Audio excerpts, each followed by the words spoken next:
ನಮಸ್ಕಾರ ಸ್ನೇಹಿತರೆ, ಇವತ್ತಿನ ವಿಡಿಯೋದಲ್ಲಿ ನಿರಂತರ ಕೆಮ್ಮು ಕಫದಿಂದ ತೊಂದರೆ ಆಗ್ತಾ ಇದ್ರೆ ಅದಕ್ಕೆ ಒಂದು ಒಳ್ಳೆಯ ಮನೆಮದ್ದು ಮಾಡಿ ತೋರಿಸ್ತಾ ಇದ್ದೇನೆ.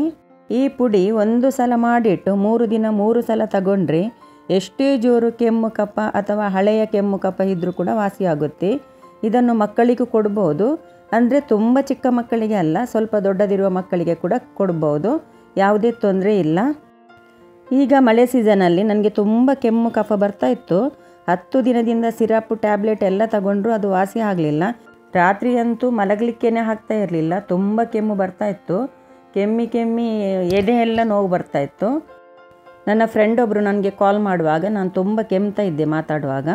ಆವಾಗ ನನಗೆ ಅವರು ಈ ಮನೆಮದ್ದು ಹೇಳಿದರು, ಇದನ್ನು ಒಂದು ಸಲ ಮಾಡಿ ನೋಡಿ 3 ದಿನದಲ್ಲಿ ವಾಸಿಯಾಗುತ್ತೆ ಅಂತ ಹೇಳಿದರು. ನಾನು ಇದನ್ನು ಮಾಡಿದೆ. ಅವರು ಹೇಳಿದ ಹಾಗೆ ನನಗೆ 2 ದಿನದಲ್ಲಿ ಕಫ ಕೆಮ್ಮು ಎಲ್ಲ ಕಡಿಮೆ ಆಯಿತು. ನಾನು ಇದನ್ನು 3 ದಿನ ತಗೊಂಡಿದ್ದೇನೆ. ಇದು ಕೆಮ್ಮು ಕಫಕ್ಕೆ ತುಂಬಾ ಯೂಸ್ಫುಲ್ ಮನೆಮದ್ದು ಅಂತ ಹೇಳ್ಬೋದು. ಬನ್ನಿ ಇದನ್ನು ಮಾಡೋದು ಹೇಗೆ ಅಂತ ನೋಡುವ. ಮೊದಲಿಗೆ ಇಲ್ಲಿ ಕಾವಲಿ ಬಿಸಿ ಆಗಲು ಇಟ್ಟಿದ್ದಕ್ಕೆ 1 ಚಮಚದಷ್ಟು ಲವಂಗ ಹಾಕ್ತಾ ಇದ್ದೇನೆ. ಹಾಗೆಯೇ ಅದೇ ಚಮಚದಲ್ಲಿ 1 ಚಮಚ ಕಾಳು ಮೆಣಸು, ಹಾಗೆಯೇ 6 ರಿಂದ 7 ಏಲಕ್ಕಿ ಹಾಕ್ತಾ ಇದ್ದೇನೆ.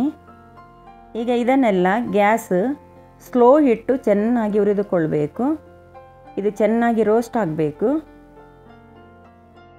3 ನಿಮಿಷ ಹುರಿದುಕೊಳ್ಬೇಕಾಗ್ತದೆ. ಗ್ಯಾಸ್ ಸ್ಲೋ ಇಟ್ಟೆ ಇದನ್ನು ಹುರಿದುಕೊಳ್ಳಿ. ಹಾಗೆ ಈ ಪುಡಿ ಒಂದು ಸಲ ಮಾಡಿ ಇಟ್ಟರೆ ತುಂಬ ದಿನ ಹಾಳಾಗೋದಿಲ್ಲ. ಕೆಮ್ಮು ಕಫ ಸ್ಟಾರ್ಟ್ ಆದಾಗ ತಕ್ಷಣ ತಗೊಂಡ್ರೆ ಕೂಡಲೇ ವಾಸಿಯಾಗುತ್ತೆ. ಕೆಮ್ಮು ಕಫಕ್ಕೆ ಇದು ರಾಮಬಾಣ ಅಂತಲೇ ಹೇಳ್ಬೋದು. ತುಂಬ ಸಮಯದಿಂದ ಕೆಮ್ಮು ಇದ್ದರೂ ಕೂಡ ಹಳೆಯ ಕೆಮ್ಮು ಕೂಡ ಇದರಲ್ಲಿ ವಾಸಿಯಾಗುತ್ತೆ. ಇದನ್ನು ಜಾಸ್ತಿ ಪ್ರಮಾಣದಲ್ಲಿ ಕೂಡ ಮಾಡಿ ಇಡ್ಬೋದು. ಈ ಪುಡಿ ಒಂದು ಸಲ ಮಾಡಿ ಇಟ್ಟರೆ ಮಕ್ಕಳಿಗೆ ದೊಡ್ಡವರಿಗೆ ಕೆಮ್ಮು ಕಫ ಬಂದಾಗ ಇದನ್ನು ತಕ್ಷಣ ತಗೊಳ್ಬೋದು. ಇದರಲ್ಲಿ ಏನು ಕೆಲಸ ಇಲ್ಲ, ತುಂಬ ಈಸಿಯಾದ ಮನೆಮದ್ದು.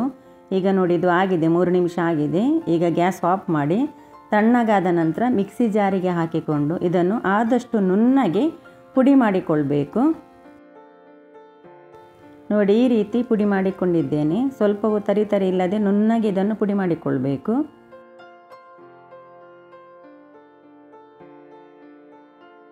ಈಗ ಇದನ್ನು ಗಾಜಿನ ಬಾಟ್ಲಿಯಲ್ಲಿ ಪುಡಿ ಮಾಡಿ ತೆಗೆದಿಡ್ತಾ ಇದ್ದೇನೆ. ಈ ರೀತಿ ಬಾಟ್ಲಿ ಇದ್ದರೆ ಅದರಲ್ಲಿ ತೆಗೆದಿಡಿ. ಹಾಗೆ ಇಲ್ಲಿ ಒಂದು ಅರ್ಧ ಇಂಚಿನಷ್ಟು ಶುಂಠಿ ತಗೊಂಡಿದ್ದೇನೆ.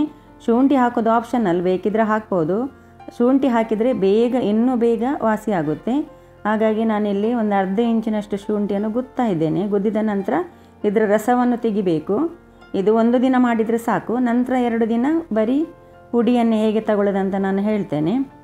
ಜಜ್ಜಿದ ಶುಂಠಿಯನ್ನು ಈ ರೀತಿ ಹಿಂಡಿ ರಸ ತೆಗಿಬೇಕು. ಈಗ ಮಳೆಗಾಲದಲ್ಲಿ ಸ್ವಲ್ಪ ಎಳತು ಶುಂಠಿ ಸಿಗ್ತದೆ. ತುಂಬ ಬೆಳೆದ ಶುಂಠಿ ಆದರೆ ಅದರಲ್ಲಿ ಸುಣ್ಣ ಇರ್ತದೆ.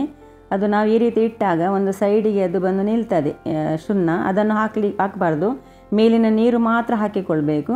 ನೋಡಿ ಇಷ್ಟು ಪ್ರಮಾಣದಲ್ಲಿ ನಾನೀಗ ಪುಡಿ ಮಾಡಿದ ಪುಡಿ ತಗೊಂಡಿದ್ದೇನೆ. ಹಾಗೆ ಇದಕ್ಕೆ ಶುಂಠಿ ರಸವನ್ನು ಹಾಕ್ತಾ ಇದ್ದೇನೆ. ನೋಡಿ ಇದರಲ್ಲಿ ಸುಣ್ಣ ಇಲ್ಲ. ಒಂದೊಂದು ಸಲ ಬೆಳೆದ ಶುಂಠಿ ಅದು ಸುಣ್ಣ ಕೂಡ ಕೆಳಗೆ ಹೊಂದಿಕೊಂಡಿರ್ತದೆ, ಅದನ್ನು ಹಾಕಲಿಕ್ಕಿಲ್ಲ. ಈಗ ಇದಕ್ಕೆ ಸ್ವಲ್ಪ ಜೇನುತುಪ್ಪ ಊರಿನ ಜೇನುತುಪ್ಪ ಆದರೆ ಒಳ್ಳೆಯದು. ಇದಕ್ಕೆ ಊರಿನ ಜೇನುತುಪ್ಪವೇ ಹಾಕಬೇಕಂತ ಹೇಳ್ತಾರೆ. ಈಗ ಇದು ಚಮಚದಲ್ಲಿ ಫುಲ್ ಆಗಿದೆ. ಬೇರೆ ಒಂದು ಬೌಲಿಗೆ ಹಾಕಿ ಇದನ್ನು ಚೆನ್ನಾಗಿ ಈ ರೀತಿ ಮಿಕ್ಸ್ ಮಾಡಿಕೊಳ್ಬೇಕು.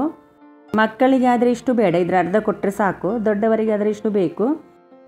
ಶುಂಠಿ ರಸ ಕೆಲವರಿಗೆ ಹೀಟ್ ಆಗ್ತದೆ, ಹಾಗಿದ್ರೆ ಹಾಕೋದು ಬೇಡ, ಸ್ಕಿಪ್ ಮಾಡ್ಬೋದು. ಶುಂಠಿ ರಸ ಹಾಕದೆ ಈ ಪುಡಿ ಮತ್ತು ಊರಿನ ಜೇನುತುಪ್ಪ ಹಾಕಿ ಚೆನ್ನಾಗಿ ಮಿಕ್ಸ್ ಮಾಡಿ ನಾಲಗೆಗೆ ಹಚ್ಚಿ ನೆಕ್ಕಿದ್ರೆ ಆಯಿತು. ಇದನ್ನು 3 ದಿನ 3 ಸಲ ಅಥವಾ 2 ಸಲ, ಹೆಚ್ಚು ಅಂದರೆ 5 ದಿನ ತಗೋಬೋದು. ಕಫ ಕೆಮ್ಮು ಬಂದಾಗ ನಮ್ಮ ಮನೆಯಲ್ಲಿ ಬಳಸುವ ಪರಿಣಾಮಕಾರಿ ಮನೆಮದ್ದು. ಹಳೆಯ ಕೆಮ್ಮು, ಗಂಟಲು ನೋವು, ಕಫ ಎಲ್ಲದಕ್ಕೂ ಇದು ತುಂಬ ಉಪಯುಕ್ತ. ದಿನಕ್ಕೆ 3 ಬಾರಿ 3 ದಿನ ತೆಗೆದುಕೊಂಡ್ರೆ ಸುಲಭವಾಗಿ ವಾಸಿಯಾಗುತ್ತೆ. ನೀವು ಕೂಡ ಟ್ರೈ ಮಾಡಿ ನೋಡಿ. ವಿಡಿಯೋ ಇಷ್ಟ ಆದರೆ ಲೈಕ್ ಮಾಡಿ, ಶೇರ್ ಮಾಡಿ. ಈ ವಿಡಿಯೋ ನೋಡಿದ್ದಕ್ಕೆ ತಮಗೆಲ್ಲರಿಗೂ ಧನ್ಯವಾದ.